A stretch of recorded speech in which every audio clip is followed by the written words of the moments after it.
Assalamualaikum warahmatullahi wabarakatuh. Alhamdulillah, alhamdulillahilladzi hadana li hada wa ma kunna linahtadiya laula an hadana Allah. Asyhadu an la ilaha illallah wa asyhadu anna Muhammadan abduhu wa rasuluhu. Allahumma shalli wa sallim wa barik ala sayyidina Muhammad amma ba'd. Para bapak, para ibu, para sedaya ingkang tansah dipun mulyakaken dening Allah Subhanahu wa taala. Saderengipun kita lajengaken monggo kita sesarengan njuaken puji syukur dumateng asmanipun Allah Subhanahu wa taala ingkang sampun maringi pinten-pinten kenikmatan, rahmat, taufik sarta hidayahipun. Alhamdulillah wonten ing dalem menika kita tesih dipun paringi kesehatan lahir, kesehatan batin sehingga kita saged nindakaken salah setunggalipun dawuh Allah Subhanahu wa taala inggih menika salat kanthi berjamaah wonten ing Masjid Al-Asy'ari Mangkudan Wetan, Kelurahan Purwosari, Kecamatan Lawian, Kota Surakarta. Nggih salajengipun bilih wonten ing dalu menika kita badhe membahas ingkang berhubungan kalian sering kita mirengake inggih menika hukum Islam menurut fikih saha undang-undang BW ingkang kita menika selalu berkaitan kalian hukum pidana. Namanya li'an atau suami atau istri menuduh istrinya atau suaminya berbuat serong. Kita sampun memahami apakah namanya berbuat serong. Berbuat serong yang sampai berbuat bersetubuh bukan istrinya atau bukan suaminya. Nah, menurut hukum Islam mereka sudah termasuk perbuatan ingkang mempunyai nilai mereka dosa besar, sehingga yang ingkang berbuat seperti ini bisa didera sampai 80 kali dera. Nah, sedaya menika wau orang yang menuduh juga punya konsekuensi tanpa ada bukti nyata.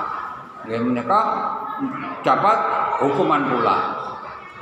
Nah, sedaya menika wau wonten ing negeri kita Indonesia, semua perbuatan yang berhubungan dengan menuduh suaminya atau istrinya itu harus dibuktikan lafalnya, tempatnya, jamnya di mana dengan 4 saksi di hadapan pengadilan. Nah, ini kan awrat ngoten iki.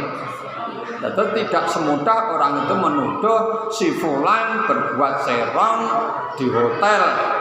Kamu bisa membuktikan nggak dengan 4 saksi? Nggak, dia keluar dari hotel jam sekian. Dua-duanya saya kenal, bukan istrinya, bukan suaminya. Nah, hal yang semacam ini adalah termasuk menuduh tanpa ada bukti nyata dengan 4 saksi. Itu tidak sah tuduhannya. Siapa tahu wong di hotel itu ada lobi, ada kantin, dia membicarakan masalah dengan hubungan dengan bisnis, sehingga harus diselesaikan 4 mata di ruang terbuka, di kantin. Itu kan tidak ada hubungannya dengan masalah berbuat yang tidak senonoh istilah itu. Nah, hal yang semacam ini boten saged dikatakan itu sebagai orang yang berbuat serong. Terus malih dasar menika wonten ing surat An-Nur ayat 6 sampai 9. Lah, wonten ing hukum pidana pasal 284 menika yen orang itu berbuat yang tidak senonoh, berbuat zina, maka dia juga kena hukuman. Hal yang semacam ini juga harus membuktikan dengan 4 saksi. Tapi ada pasal yang lain bahwa orang yang bukan suami atau istrinya masuk kamar dengan keadaan dikunci dari dalam, itu sudah dianggap melakukan perbuatan yang tidak senonoh. Hal yang semacam ini juga termasuk kategori yang melanggar aturan. Nah, sekarang menurut Al-Quran itu kan banyak sangat sensitif sekali yang berhubungan dengan masalah pelanggaran syariat. Kata-katanya pun, kalimatnya pun, ayatnya pun diawali dengan wala taqrabu. Wala taqrabus sholata wa antum sukara. Hei kamu sekalian, jangan berdekatan dengan sholat ketika kamu lagi mabuk. Bahasa taqrabu. Ada lagi, wala taqrabu malal yatimi illa billati hiya ahsan.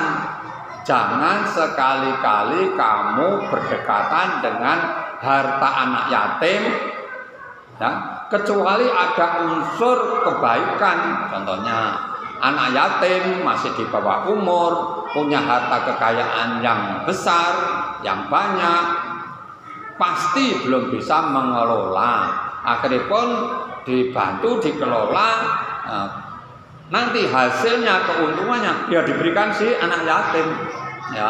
Nah, kecuali anak yatim yang sudah dewasa, ya, sudah bisa berbuat hukum sendiri, diserahkan semua.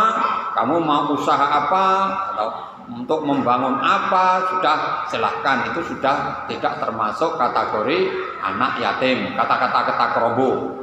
Kemudian wala taqrabuz zina innahu kana fahisyah wa sa'at sabila.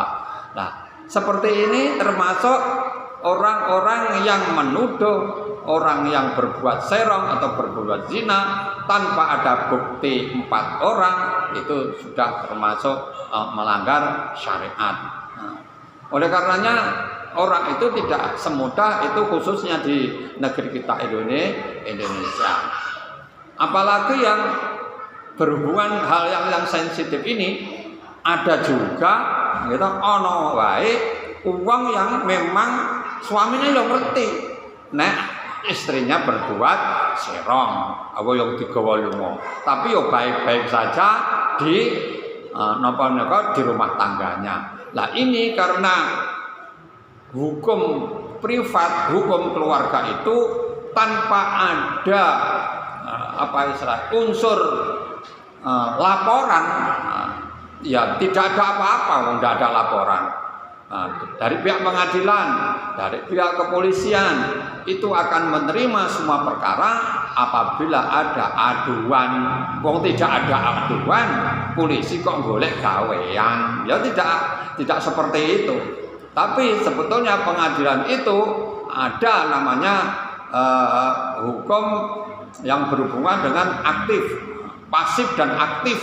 Pasif itu tidak tahu menau, pasif itu tidak tahu menau. Kalau namanya aktif itu ada usaha berbuat yang tidak senonoh, berbuat yang tidak baik, itu aktif, berarti kita memperingatkan dan lain sebagainya. Sehingga semua perbuatan hal yang semacam ini tidak terlantur, tidak sampai hal-hal yang tidak diinginkan kita harus mencegah. Inilah yang ada di sekitar kita semacam itu.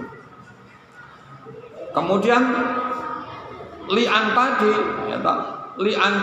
menuduh orang lain tanpa ada bukti, itu kena pasal seiring dengan perbuatannya. Maka menurut pasal 284 tadi KUHP, Kitab Undang-Undang Hukum Pidana, itu yang bersangkutan adalah kena hukuman.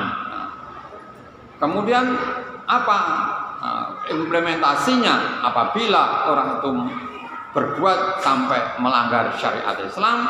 Itu di dalam masyarakat sudah diberikan hukuman, adalah hukumnya itu adalah hukum yang buat kesusilaan. Walaupun masyarakat sudah tahu, ya, tapi kalau menuduh tanpa ada bukti juga tidak berani. akhirnya kena hukum susila. Hukum susila itu adalah hukum kemasyarakatan, akhirnya dikucilkan dari masyarakat karena dia sering kesana kesini gitu, berboncengan, bukan muhrimnya, gonta-ganti orang. Hal yang semacam ini adalah namanya hukum susila, akhirnya dikucilkan oleh masyarakat. Yang berhubungan dengan hal yang semacam ini, kita ekstra hati-hati apabila di sekitar kita, mungkin kenalan kita, tetangga kita, mungkin juga ada yang berhubungan dengan family kita, itu sangat-sangat sensitif. Oleh karenanya, monggo kita sami berhati-hati, tutur kata, apa yang kita ucapkan, mudah-mudahan semua itu ada hubungannya dengan kebaikan. Kita apabila ada semacam ini, lebih baik itu adalah penasehatan di kantor urusan agami, wonten tingkat kecamatan, niku wonten istilahipun BP3, niku badan yang berhubungan dengan masalah hukum kekeluargaan. Sekedhik menika ingkang saged kula aturaken menika kalau wonten pesenan ngendikanipun leres napa nggih menika panjenenganipun pengurus masjid mriki, panjenenganipun Bapak Haji Margono. Nggih leres Pak.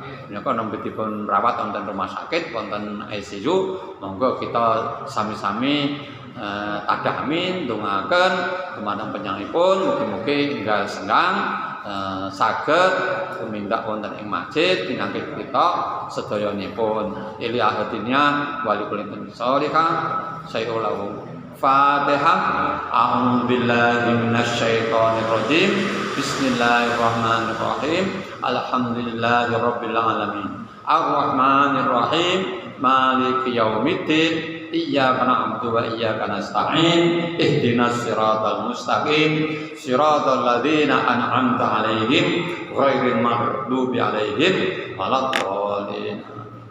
Allahumma shalli wa sallim wa barik ala sayyidina Muhammad sayyidil awwali wa radhiyallahu tabaraka wa ta'ala an sahabati Rasulillah ajma'in. Allahumma hamdan syakirin hamdan naimin hamdan yuafi ni'amahu wa yukafi mazidah. Ya Rabbana lakal hamdu kama yanbaghi li jalali wajhil karim wa 'azimi sultanik. Rabbana taqabbal minna innaka antas samiul alim wa tub 'alaina ya maulana innaka antat tawwabur rahim. Allahumma manil ladzi da'aka falam tujibhu wa man ladzi tasaraka falam tujibhu wa maradhi salaka fala takfihi ya gausa ya gausa ya gausa istaghisu ya mughis wahdini maqasidina wahdini maqasidina wasfi mardona birahmatika ya arhamar rahimin. Allahumma anta syafi la sifaan lam yughadir saqama. Rabbana atina min ladunka rahmah wa hayyi lana min amrina rasyada. Rabbana atina fid dunya hasanah wa fil akhirati hasanah wa qina adzabannar wa sallallahu ala khairi khalqi Muhammadin wa ala alihi washabihi wa sallam. Subhana rabbika rabbil izzati amma yasifun wa salamun alal mursalin walhamdulillahi rabbil alamin. Fatihah. Maka kita tutup kanthi wasan kafaratul majlis. Bismillahirrahmanirrahim.